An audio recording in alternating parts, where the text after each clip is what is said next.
esta tarde de otoño santanderino. Aquí ahora se va a proceder a la presentación de este libro, Madre de Dios y Madre Nuestra, y están aquí para hablarles de los sucesos de Garabandal y de otros, el autor de este libro, que es Santiago Lanús, que está aquí presente con nosotros, y también el profesor Javier Paredes, que es el prologuista del libro. Nos acompaña también la madre que ha conocido muy de cerca a Conchita y que ha seguido de una manera, yo creo que especialmente intensa, no solamente lo ocurrido en Garabandal, sino también lo sucedido después con las 4 chicas que protagonizaron los sucesos de Garabandal.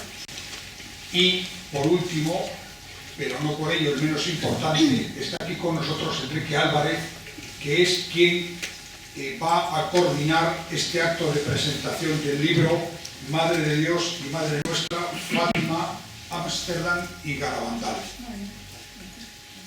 Reitero, bienvenidos al Ateneo, una institución que quiero y deseo que tenga las puertas abiertas para todo tipo de actos culturales, presentación de libros, conferencias y coloquios.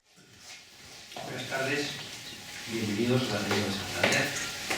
Esta es una casa de cultura, es un acto cultural, pero es cultural en un sentido muy profundo. Vamos a hablar de un libro, de una presentación en Santander, de un libro de historia, de ensayo, de religión también, pero no vamos a hablar solo del pasado. Tenemos el privilegio de contar no solo con el autor, no solo con el catedrático de Historia Contemporánea, Javier Paredes, sino con la madre Nieves, que es, como muchos de ustedes saben, un testigo privilegiado, no de los fenómenos de las apariciones, pero sí de del alma de una de sus principales protagonistas, de Conchita González. La conoce muy bien, tiene una amistad con ella, y su testimonio, ya verán cómo no solamente nos va a esclarecer sobre la realidad espiritual de aquella Conchita de los años 60, sino que nos va a contar muchas cosas de su evolución posterior y del conjunto del fenómeno de la Garabandal. Yo quiero decirles ante todo que es obligado hacer una presentación, aunque sea muy breve, del libro, una presentación panorámica del libro. Quiero decirles lo siguiente. Primero, ¿por qué Fátima, Ámsterdam y Garabandal? ¿Qué tienen que ver? Fátima, ustedes conocen bien lo que es, fenómeno de los más importantes de la historia del catolicismo del siglo XX, plenamente reconocido por la Iglesia, con una vigencia total. Todos los papas, creo que incluido el actual, tienen una gran fe en lo que supuso y supone Fátima. Ámsterdam, ¿qué es lo de Ámsterdam? Yo recuerdo cuando se presentó este libro en Madrid, me avisó el que lo iba a presentar, es un gran amigo mío, el escritor Juan Manuel de Prada, le pidió que le acompañara en aquella ocasión si podía acercarme a Madrid. Yo no sabía prácticamente nada de las apariciones de Ámsterdam. ¿Y qué tiene que ver Ámsterdam con Garabandal? Yo sabía que eran unas apariciones que habían tenido lugar en los años 40 y 50, pero según la información que yo tenía en ese momento, no figuraban entre las apariciones reconocidas. Podían ser unas apariciones incluso heterodoxas, desviadas, cosa que no es el caso de Garabandal. De entrada, yo debo decirlo, Garabandal no está reconocido por la Iglesia, pero tampoco tiene absolutamente ni una sola nota negativa en cuanto a posibles desviaciones o heterodoxias, no las tiene. Y dije, hablar de unas apariciones como estas de Ámsterdam, me documenté. Entonces veo que es una virgen que es enormemente profetiza cosas tan tremendas como la muerte del Pío XII, como la llegada del hombre a la luna, como el fenómeno del Concilio Vaticano II, pero veo incluso más, veo que es una cosa que me llamó mucho la atención, que las apariciones de Ámsterdam parecen preconizar los cambios que va a introducir el Concilio Vaticano II, cosa que me choca un poco, que parece que no está en la línea de muchos de los que pensamos que no el concilio, sino el posconcilio introdujo modificaciones muy perturbadoras. Pero después me entero, con gran sorpresa, de que las apariciones de Ámsterdam están reconocidas, plenamente reconocidas por los obispos de Ámsterdam Haarlem en el año 2002. Esto me parece muy importante. Entonces ya me las tomo más en serio y ya intento ver qué relación tiene con la línea. ¿Y por qué no habla de otras apariciones que también tienen que ver, tienen conexión con Garabandal y conexión grande? ¿Por qué no habla nada de esto? Sí, me gustaría que luego el autor lo comentara. ¿Qué opina de Medjugorje? ¿Qué opina de las apariciones del Escorial? Porque aquí hay algo importante. Las apariciones de Garabandal o están conectadas con otros fenómenos de mariofanías o no nos van a servir de mucho. Y claro que están conectadas porque hay un fenómeno curioso en las apariciones del Escorial, que tienen lugar en los años 80. La vidente del Escorial, que es una sola, Luz Amparo Cuevas, recibe un mensaje, era una mujer también casi analfabeta, no sabía absolutamente nada de Garabandal, recibe un mensaje y lo transcribe de la Virgen, que es no idéntico, pero es parecidísimo al mensaje del 18 de junio de 1965, el último mensaje que recibe Conchita del Arcángel San Miguel. Esto es una cosa curiosísima.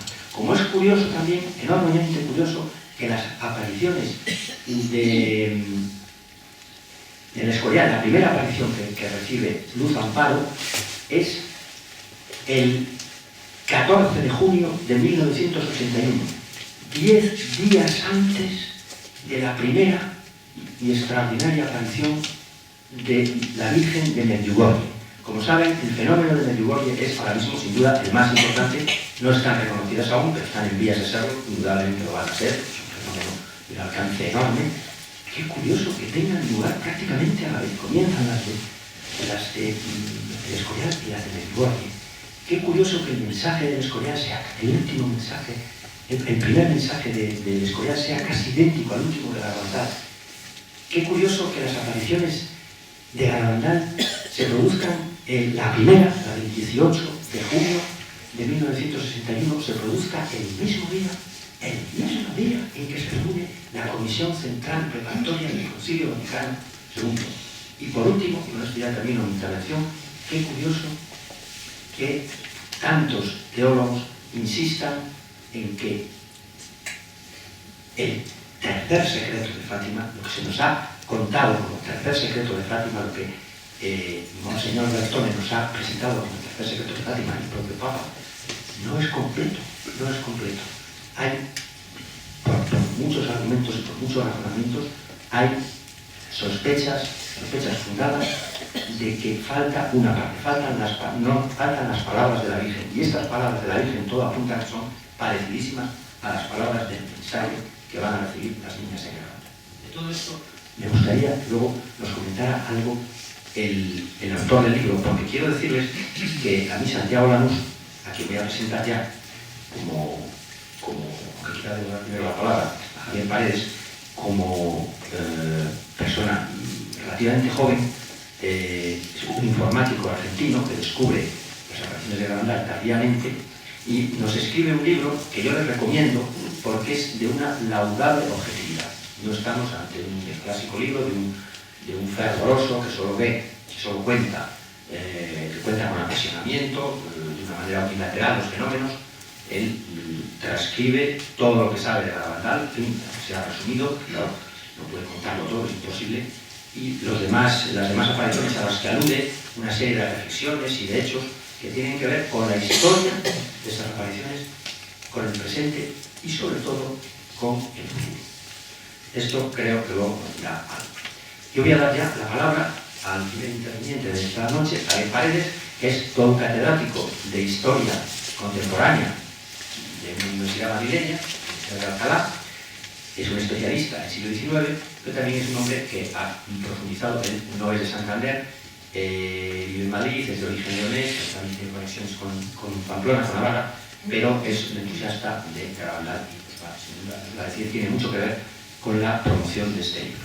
Y yo le cedo ya la palabra a Javier Paredes. Muchas gracias, Enrique. Muchas gracias a las autoridades del Ateneo, de esta institución tan importante, de esta ciudad realmente tan bonita, de la que hacía años que no venía. Desde que en el año 82 se celebró aquí un congreso sobre desamortización y hacienda pública. Para algunos de vosotros puedo dar un dato.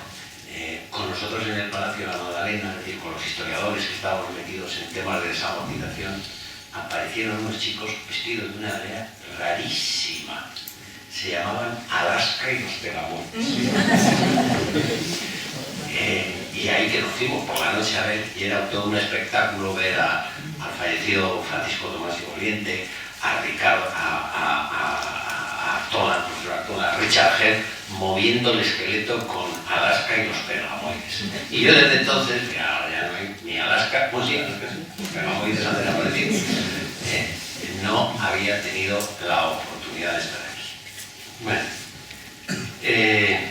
¿qué hace un chico como yo escribiendo un prólogo como este? ¿Qué hace un profesor de historia contemporánea, es decir, profesor que se dedica a estudiar el siglo XIX y XX, esto es lo que se entiende en la historiografía española por contemporánea, en el área contemporánea, de una universidad estatal a la que yo pertenezco desde hace 30 años, ¿qué hace escribiendo un prólogo como este? Me va a permitir que comente algo de mi trayectoria profesional para que así se entienda. Yo entro en la universidad en el año 69. El 80% de mis profesores de la Universidad Autónoma son marxistas y por lo tanto yo soy formado historiográficamente en el marxismo. Mi primer trabajo de investigación consistió en estudiar las publicaciones en la época de Fernando VII, cuantificándolas. La cultura era un producto cuantitativo, según el cual pues, había el 60% de libros de literatura, el 30% de... ya me entienden ustedes, el materialismo. Y a mí me dio por preguntarle al profesor Artola una pregunta que a partir de entonces me ha creado muchísimas satisfacciones intelectuales, pero también muchísimos problemas. Porque se me ocurrió decirle, don Miguel, y además del análisis cuantitativo, ¿puedo hacer también análisis cualitativo? Y me dijo, ya empezamos la disidencia. Y a partir de ahí empezaron los problemas. Y en el análisis cualitativo, entre los libros que yo tenía, pues tenía el catecismo que se utilizaba en la época de Fernando VII, que era el catecismo del padre Ripala, cuya primera pregunta no es quién es Dios, sino la primera pregunta de ese catecismo decía lo siguiente. Yo lo estuve leyendo en la Biblioteca Nacional con una bóveda altísima. Decía lo siguiente: decid niños cómo os llamáis. Y contestaba Pedro, Juan, Francisco, etc. Y yo solté una carcajada, pero antes de que la risa rozara la bóveda de cristal, me quedé parado. Dije, quieto, Javier, que esto ha estado vigente durante siglos. Claro, entonces me di cuenta de una cosa, de que el sujeto de la historia era Pedro, Juan y Francisco. Claro, lo único que se me ocurrió fue ir corriendo al director del departamento diciendo, don Miguel, está usted equivocado. El sujeto de la historia no es un colectivo. El marxismo no es un método de análisis de la realidad porque falla en la interpretación del sujeto. El sujeto es la persona y por lo tanto el objeto de la historia es el análisis de la decisión. Oye, me puso en la calle, me echó de la universidad, tolerancia cero, ¿no? Bueno, eso me vino muy bien porque eso me forzó mucho a estudiar y desde entonces he ido a contracorriente. Como historiador. Porque esto no le interesa a 4 gatos. Porque esto ha movido a millones de personas. Pues, lógicamente, vamos a ver qué hay, qué consiste, qué pasa. Pero es que además, como católico, yo es que no soy aconfesional, ahora que ya va a ser aconfesional, como he visto, hasta la adoración nocturna, ¿no? Pues yo soy profesor, eso lo saben todos los que yo les he... Yo profeso, soy católico. Y como católico, pues me interesa una barbaridad. Sobre todo porque Juan Pablo II decía que Jesucristo es el Señor de la historia. Si Jesucristo es el Señor de la historia, no puede permitir que su madre haga el ridículo histórico. Por lo tanto, las apariciones de la Virgen tienen que tener un sentido histórico. Y esto es lo que yo llevo buscando durante hace años y que lo he encontrado en este libro, que lo explica muy bien. Es de los libros de apariciones de la Virgen, yo es el libro más sencillo que he encontrado y por eso me ha animado a hacer este prólogo. ¿Qué sentido histórico tienen las apariciones de la Virgen en la edad contemporánea? Primero, la Virgen a partir del siglo XIX, podríamos decir en términos generales, que se aparece de distinta manera. Hasta el siglo XIX podemos decir que las apariciones son particulares, si bien es cierto que nada hay en la Iglesia particular, como la comunión de los santos, todo lo que hacemos tiene repercusiones, pero qué duda cabe que hasta el siglo XVIII las apariciones de la Virgen tienen un carácter individual. La Virgen se aparece a Santiago porque está desconsolado, que somos unos cabezotas, los españoles, y no nos queremos convertir. Hombre, se le aparece a Santiago y fíjese si tiene repercusiones la conversión de los españoles. Pero se le aparece a Santiago. Sin embargo, a partir del siglo XIX se suceden muchas apariciones de la Virgen y la Virgen se aparece a unos videntes como instrumentos porque de alguna manera se nos está apareciendo a todos nosotros para transmitirnos un mensaje. Ejemplo. Cuando la Virgen se aparece en Fátima a los 3 pastorcillos y les dice: Rusia va a extender sus errores por todo el mundo. Los pastorcitos de Fátima no tienen ni la menor idea de lo que es Rusia. Hasta el punto que después del éxtasis empiezan a comentar en ellos y Francisco dice: Rusia debe ser la borrica del tío Joaquín que se llama rusa. Y entonces Jacinta, que es la mayor, que es la que dice: no es eso. Rusia es el nombre de una mujer muy mala. Si la Virgen les hubiera querido transmitir qué es Rusia y los errores de Rusia, se lo hubiera dicho. De hecho, les enseñó una realidad mucho más difícil de comprender como es la del infierno. Y esa se lo hizo ver clarito, clarito. Sin embargo, lo que la Virgen quiere es que nos transmitan que Rusia va a extender sus errores. ¿Y cuál es el error de Rusia? Que el hombre, para el hombre, es el ser supremo. Que el hombre ya no es una criatura de Dios y que el hombre es un ser autónomo. Este es el tema del siglo XIX. La proclamación de la autonomía del hombre, que por lo tanto puede prescindir de las leyes divinas y puede darse a sí mismo sus propias leyes. Es decir, no necesitamos a Dios, somos nosotros dioses. Esto que el marxismo interpreta en clave dialéctica y que los liberales interpretan en clave amable. Ya saben que los marxistas creían en la lucha de clases y los liberales creen en una cosa tan seria como es la mano invisible que nos va a arreglar todos los problemas. Son unos fenómenos, ¿no? De ahí a creer en la cigüeña debe haber un paso. Pero es lo mismo, es lo mismo. Claro, ¿cuál es el problema? ¿Dónde veo yo la conexión? Es decir, ¿por qué la Virgen da este paso de aparecerse a todos sucesivamente? La sale, la medalla milagrosa, Sor Patrocinio en Madrid, por decirles apariciones aprobadas, Fátima, Japón, porque al final el concepto de autonomía se va a colar también en la Iglesia.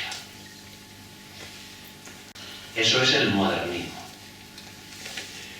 El modernismo es el conjunto de todas las herejías, porque al final el modernismo es ni más ni menos que la construcción de la Iglesia sobre la cimentación, tomando como cimiento el pecado contra el Espíritu Santo. ¿Qué dice el modernismo en síntesis? Pues lo que viene a decir es Jesucristo no tiene ni idea de cómo hay que hacer la Iglesia.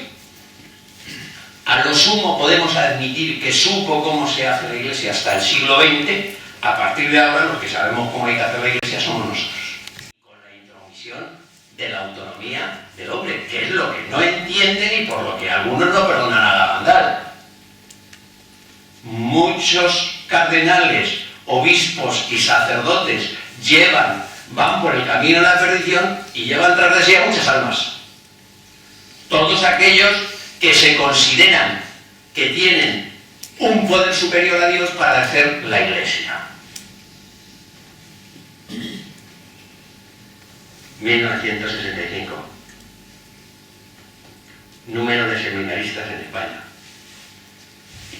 24.000. En la actualidad, 1.200. ¿Quieren cifras? Pues los historiadores nos manejamos con cifras. Por eso, porque la situación no es buena y porque los hombres nos hemos cerrado al perdón de Dios, la Virgen en Garabandal se quiere aparecer con todo el poder de ser Madre de Dios y con todo el cariño para sacarnos adelante, porque es Madre nuestra. Antes que nada también quiero agradecer al Ateneo de Santander. Quiero agradecer a los panelistas, a Enrique, a Javier y a la Madre Nieves. Quiero agradecerles a ustedes por haber venido. Voy a hablar muy poquito porque quiero que los protagonistas de esta noche, comentando conceptos o partes del libro, sean los que están aquí presentes.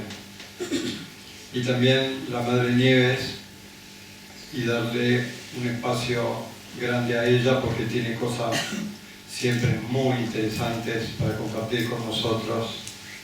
Y bueno, es como que en el libro está todo lo demás que yo pueda decir, que la gran mayoría no es mío.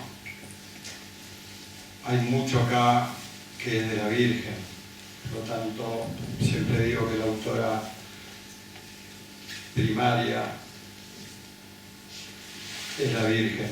Acá están sus mensajes y lo demás es comentarios o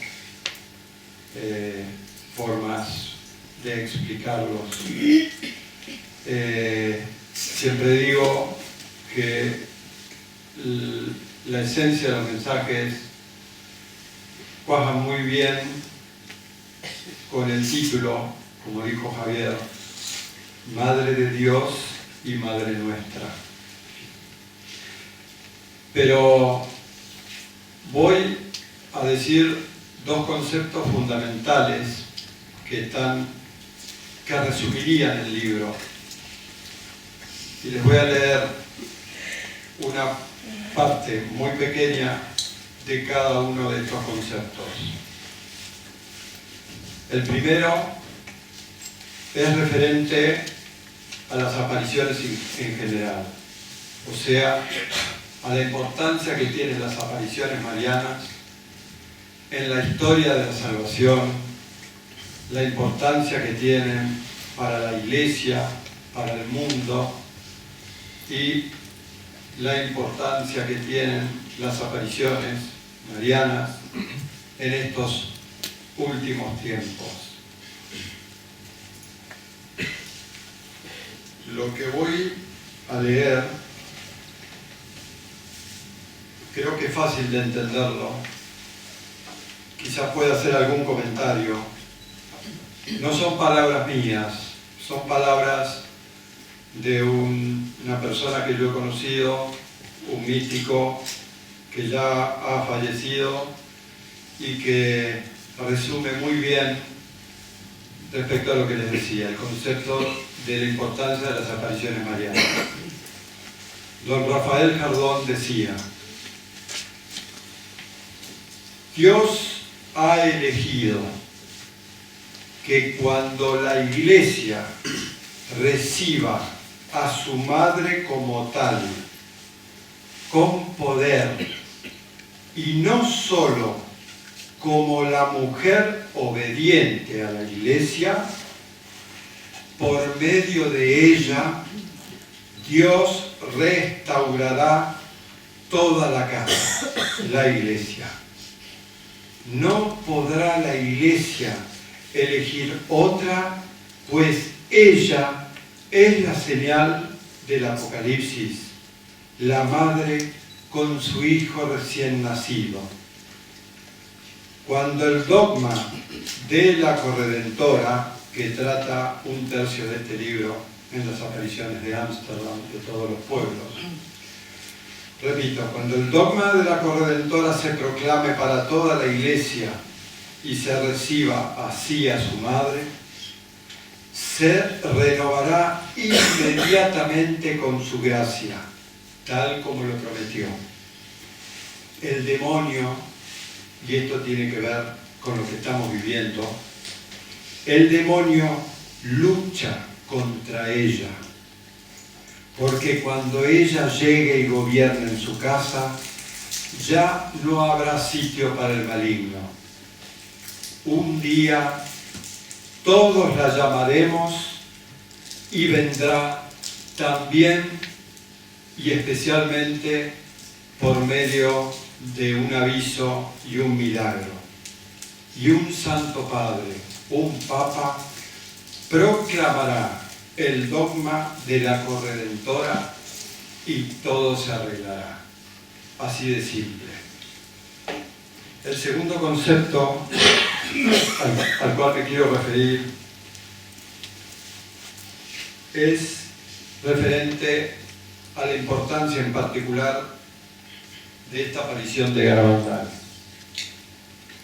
Tiene una importancia tan extraordinaria, está tan enraizada en la historia de la salvación, que les voy a leer algo que es muy fuerte. En realidad es para leerlo en el libro o por internet, pero es para meditarlo mucho. Esto también es de don Rafael Jardón. La visión de la primera aparición de la Virgen en Garabandal, el día 2 de julio de 1961, es de una importancia decisiva. Esta visión la describe Conchita, una de las 4 videntes de Garabandal, en su cuaderno. Al lado, dice Conchita, al lado del ángel de la derecha, a la altura de la Virgen, veíamos un ojo de una estatura grande. Nos parecía que era el ojo de Dios. Quisiera transcribir el comentario del relato de Conchita, que es fruto de una profunda meditación, estudio y discernimiento durante años de los mensajes de Nuestra Señora.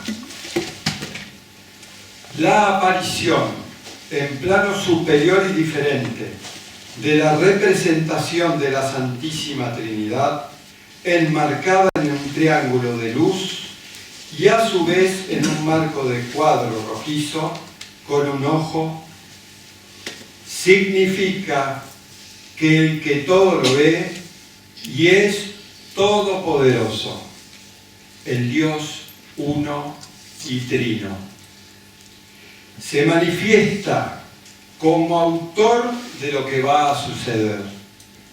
Es como un sello divino, es un sello divino, garantía de la autenticidad de lo que va a suceder. Dios, creador de todo lo que existe, Señor de la historia de la humanidad, va a restaurar todas las cosas a su máxima perfección y felicidad. También la naturaleza humana, tan degradada por el pecado. La humanidad que ha sufrido y está sufriendo tanto por el pecado, el alejamiento y el rechazo de Dios, será juzgada y restaurada tal como está descrito en el Apocalipsis. Estas apariciones tienen este signo trascendente que Dios ha querido manifestar. Todo bajo la mirada del Altísimo. Llegará un día en que todo será como lo pedimos en el Padre Nuestro. Hágase tu voluntad en la tierra como en el cielo.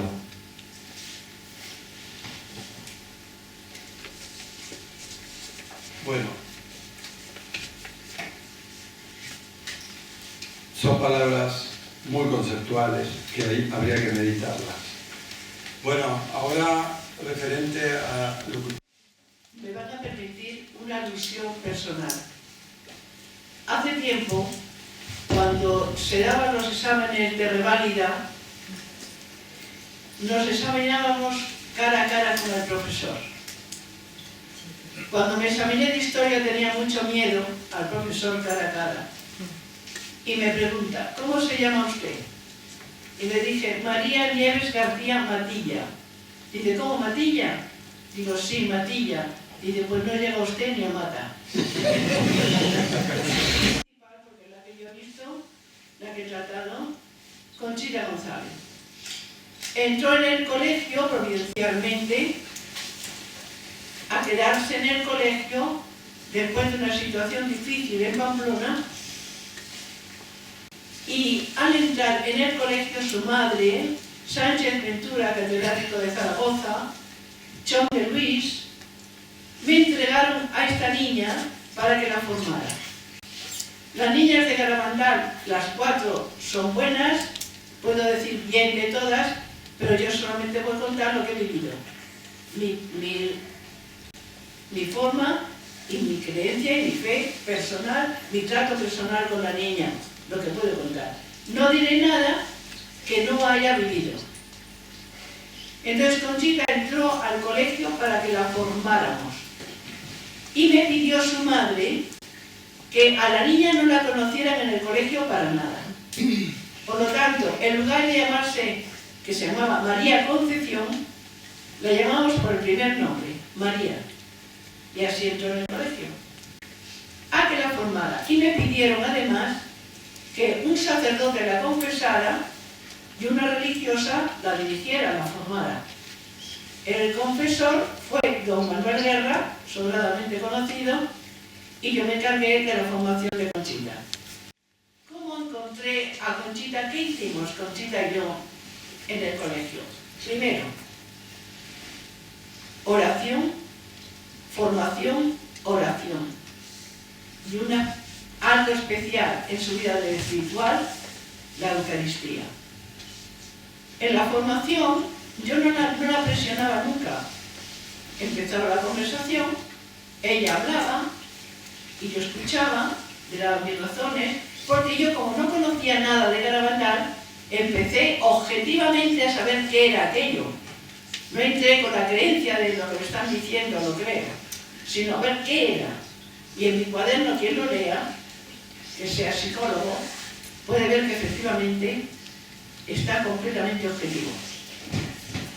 Entonces, la formación la daba de esta manera con ella y salieron muchas cosas. Pero tengan en cuenta que una niña que acaba unas apariciones, que sale de Pamplona, que quería ser religiosa, que entró para ser religiosa en las Carmelitas Descalzas y que tiene que salir de una manera no ni psicológica por nadie que lo estudió, ni humana, y tuvo que salir de allí, que es cuando la llevaron al colegio para que la formáramos. Entonces, cualquier persona que tenga un poco de psicología comprende que unas niñas que han vivido estas apariciones durante estos años y que algunas, no todos, pero algunos, esto es una tontería, o lo estáis imaginando, es el demonio. Niña sin cultura. ¿Cómo saldría esta niña al terminar las apariciones? ¿Quién entiende de un adolescente? Yo me he ocupado toda la vida de adolescentes. Toda la vida. Nunca he visto que una niña adolescente, cuyo nombre se diga en el mundo entero como se decía, calle su nombre, calle su personalidad y se encargue de formarse bien. Y todas las condiciones que yo diré de cómo era Conchita al observarla. Entre la comparación de unas adolescentes normal y cómo conocí yo a Conchita, hay una gran diferencia. Después de la formación teníamos oración. La oración la hacíamos especial en los grandes días, cuando las monjas no nos veían, porque nadie sabía nada. Entonces la cogía algunas veces cuando las monjas estaban acostadas ya y nos íbamos a la capilla y orábamos. Nos poníamos en el presbiterio y allí rezábamos y le hacíamos de todo. Una de las veces me dijo, he escrito una carta a la Virgen y la había escrito. Y le dije, colócala, cuando la leyó, encima del altar, con una picardía de quedarme con esa oración una vez que se terminó. Porque yo necesito pruebas. Efectivamente, cuando terminó y dejó la oración, que la tengo, encima del altar, cuando terminamos el acto, la recogí. Pero en un momento determinado, me dice Conchita, se me está durmiendo el cuerpo. Y entonces yo digo, madre mía, si encima aquí a las 12 de la noche, sola con ella, cae en éxtasis, ¿qué hago yo sola? Como sin mirarla, le dije, oye, vamos a sentarnos en el primer banco. Nos sentamos en el primer banco y a continuación, de un rato, me dice, ya se me ha pasado. Yo no le pregunté nada, ni la miré. La podía haber mirado, pero no quería, no la miré. Entonces empezamos nuestra oración por el mundo y decíamos, por fulano de tal, y yo, por fulana de tal. Y yo le digo, oye Conchita, pero ¿cuántas personas pides por su nombre? Dice, pues mire, Madre Nieves, cuando digo un nombre, tengo 3 en la mente. ¿Por qué? Porque había conocido tanta gente y pedía por todos. Vino Conchita con una cosa, con un fenómeno que era, por otra parte, se le da a los santos y a todos los que buscan a Dios, la Eucaristía. Tuvo una prueba grande con la Eucaristía. Sufrió en los momentos determinados una purificación. De tal manera que había llegado un momento que dice, cuando voy a comulgar, me echo para atrás y dice, pero esto existe, esto es. Lo pasó mal. Pero después de pasado un tiempo, no solamente que estuve formándola, con don Manuel Guerra, que era su profesor, y con el padre nieto, que está en proceso de beatificación, y la confesó después de salir del colegio, me dijo ella, ¿me habéis